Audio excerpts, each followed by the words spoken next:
In this video, we're going to focus on how to create a nice waterfall chart here with connector lines. And please note, this is a video that is dependent on another video, and I will put them in the comment section if you want to follow first along with that video. And what we're going to do here is create these connector lines here, while we have these nice color-coded items here. We have these nice starting and ending bars, which have a different color, and you can see here with the lines here, they match also. If it's green, you see it match on the top, and if it's red, it goes down here because it's a declining value. So let's explore how to do this right now. In this video, we'll answer one of the viewers' questions, which is how to create a waterfall chart with connector lines in Chart.js. And this video basically is a continuation from one of my other videos, and I will put it in the comment section below. And the question came basically in this video on how to create a waterfall chart, which is one of them, but there's another one as well, which will do still some extra features. And in here, Rakibu Haik asked the following: "Thanks a lot, this is awesome. Hope to have more on waterfall chart with more use cases featured, like connectors with each bar, percentage change, etc. etc. Alright, so we're going to work on this one here, the connector lines. So how to do this right now? So to create a connector line, what we need to do is we need to understand it. So this is already a continuation one more time. So I'll put the, if you want to continue with this, make sure you watch the video in the link. So what I'm going to do here now is basically we're going to go down here in the configs and we're going to create a plugin. And this plugin is going to call, well, let's call it plugins. And in this plugins, we're going to put, let's say, the connector line or lines, because there are multiple lines that we're going to work on. Alright, so in here, what we're going to do here is the following, because we have to really understand what are we going to do here before we even continue on. So the connector line will connect you from one side to the other side here. However, the question is now, how do we do this? First of all, so there's a few things we need to understand. Number one, we need to understand, and I have hide here the tooltip, so let's unhide it again. Oh, sorry, I guess that is not what I want to do. Save that one. Oh, of course, we need to make sure that the plugin is not allowed to activate. Yes, so enable, it will be true. Let's put it like that, that's fine. Alright, so what we need to do here, you can see here, and we have the values 12 and 6, and it's meaning it starts at 12 and ends at 6. And then the next one will be, it will start at number 6, and then it will end at 9.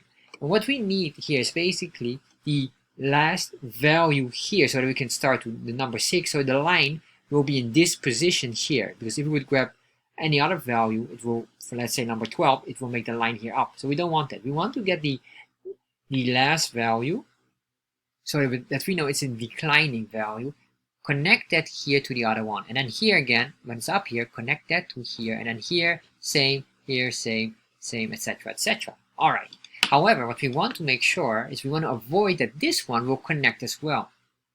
Alright, so that means that we need to create a certain level of intelligence in here, or a code, to ensure that this will only continue on as long as it understands it is not the last value.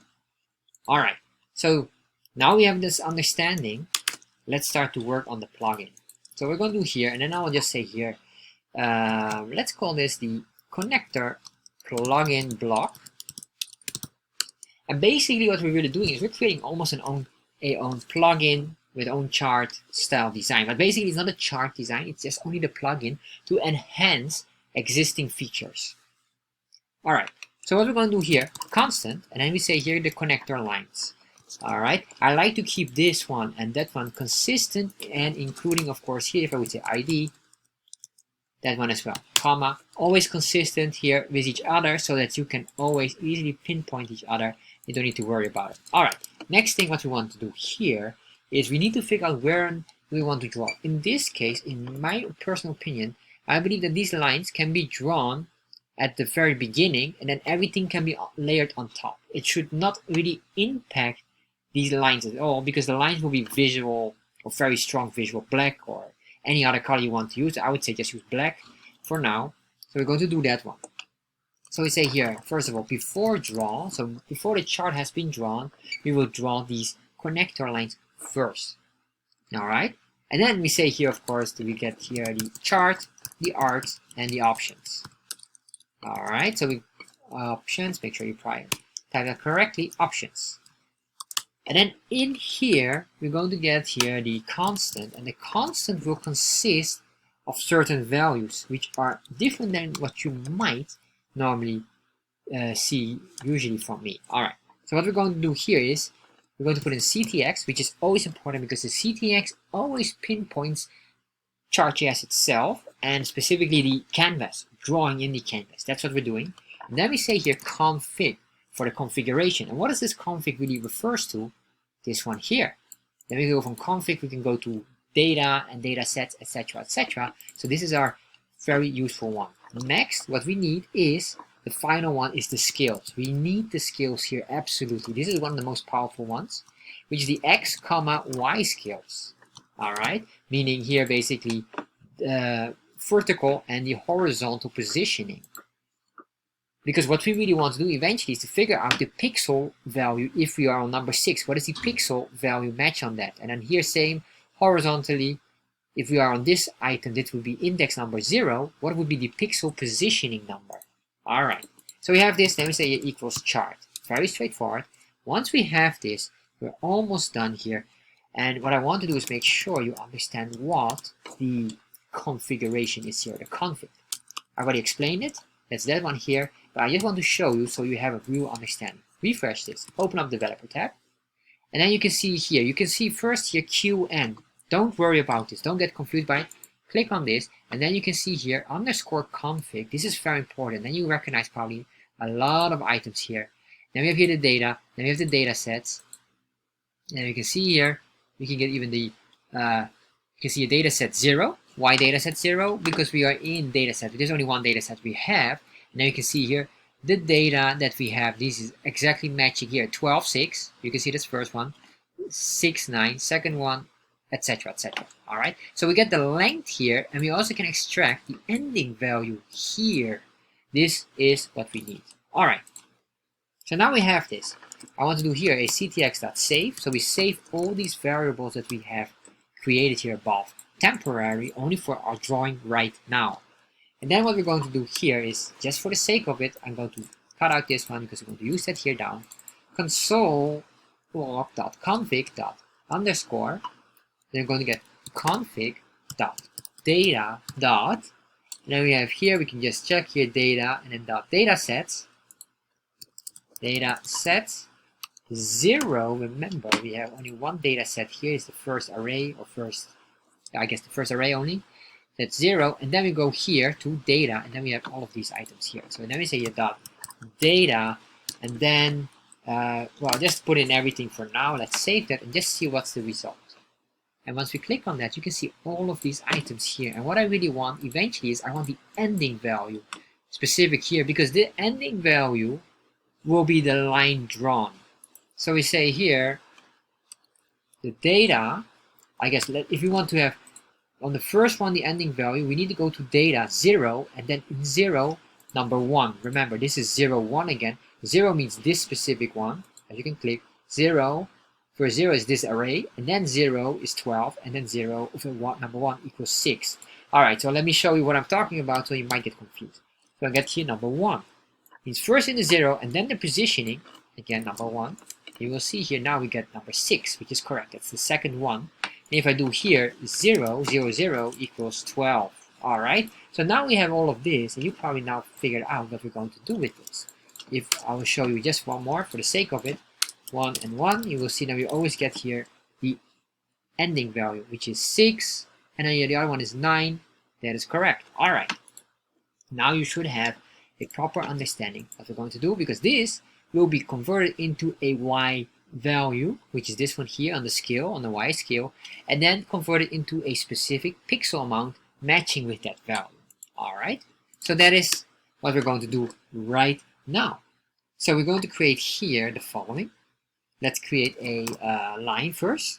So ctx.stroke style. And now when I'm talking about this, I'm talking about, just think about it like a brush stroke. So it's a brush stroke, meaning when you have a paintbrush, you paint it and then you have a nice stroke on it, or a line. Basically a brush or paintbrush stroke is a line. So that's what we're talking about here, because the canvas talk about paintings, everything in creative items. That's why we say here draw, and then this is drawing on the canvas. All right. So what we're going to do now is we're going to say here the style. I want to make sure, oh, this must be equal. And then we get a color here. I'll just make it black for now. We just make it a black line. And you can give it any color line you want. Then next we want to do is the CTX. And then we're going to say here stroke the rectangle. And the stroke rectangle is basically 4 values. And these values are x0, y0, and then we have the x1 and the y1. So this one here basically is the positioning here, and what we really want to do here now to first, where we want to start, well basically I want to start on the x position, and how we get this one. So let me just draw this first. Let's put in here 10, 10, and then I'll just make it 10 and 10. Alright, save that, refresh. There we are, we have this nice square box here. And I don't want a square, so if you don't want a square, we want just a line. We just put in here 0 on the y, and then we have here a 0. So next what we want to do is we want to make sure that this specific line goes down here at a specific point. To do this, we need to figure out the starting point here. Since we already figured out our starting point, and you might say, well, what is our starting point if we have only this data here, but the data here is matched to the y value of 6.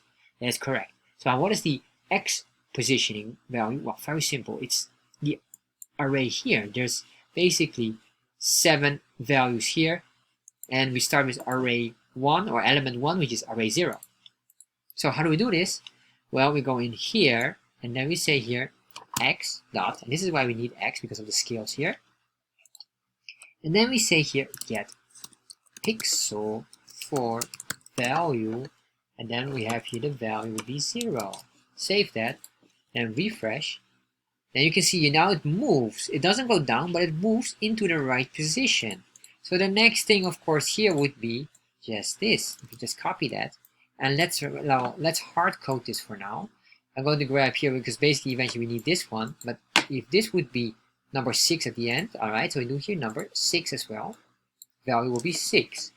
If we do this, you might not notice it because it will be hidden here, as you can see. So I'm going to extend this to 100.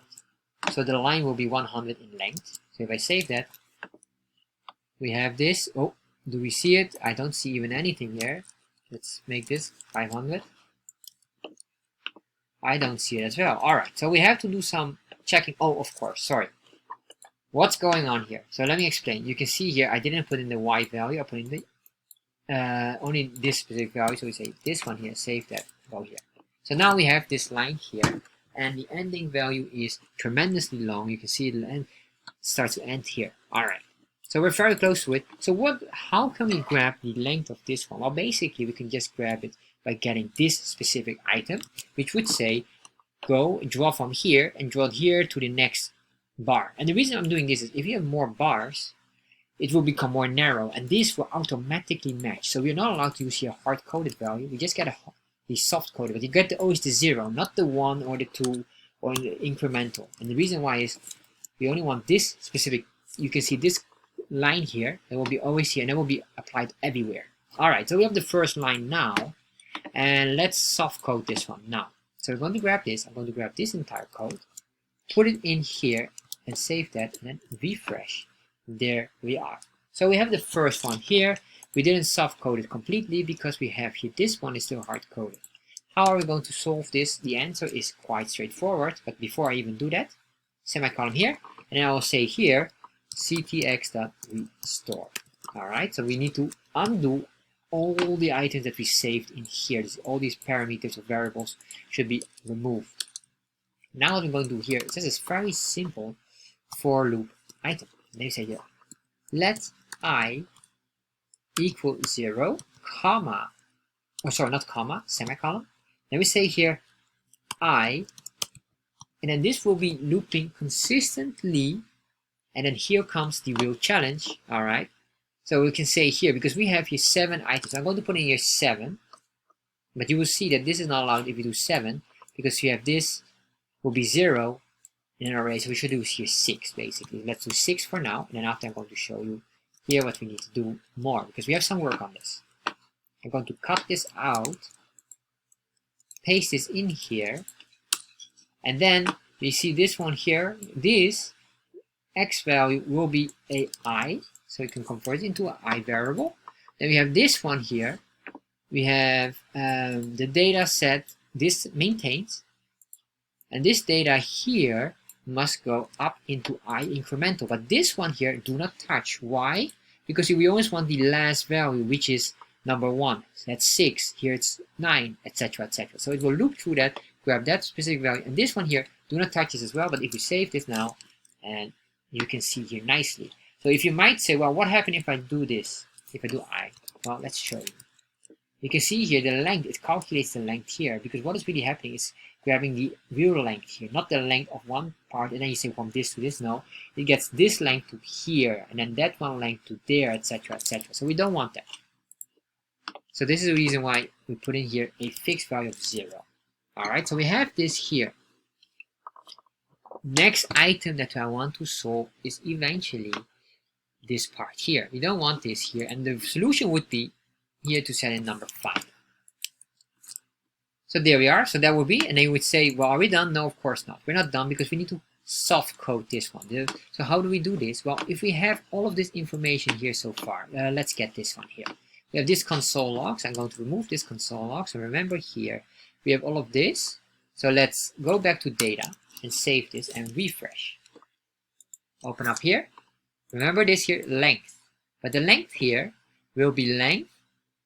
Then we have 6, but we're not allowed to continue under the 6, because we will have a line here as well. So we have length minus 2. Always minus 2. So that's what we have to do here. So you dot length.